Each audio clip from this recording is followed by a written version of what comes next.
A great biologist of the early 20th century, Theodosius Dobzhansky, once said, "Nothing in biology makes sense, except in light of evolution." I am often struck at how profoundly true this statement is. If evolution were not true, I'm not sure I would want to teach biology. There are more than 1 million organisms on this planet.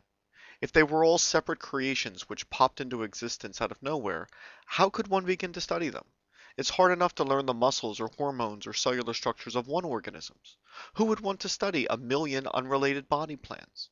The human genome has tens of thousands of genes, each with its own sequence, function, and regulatory mechanisms. Why would anyone be interested in studying the genome of any one organism if that study might not produce a single insight into the genome of any other organisms?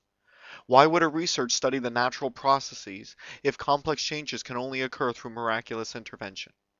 Without evolution, biology is a mass of unrelated facts with no organizational scheme. It simply wouldn't make any sense.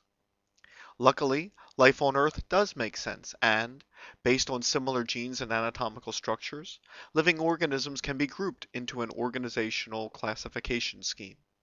The similarities between modern organisms do not end with reflecting a common design, nor do they end with a set of adaptations to a specific set of environmental conditions.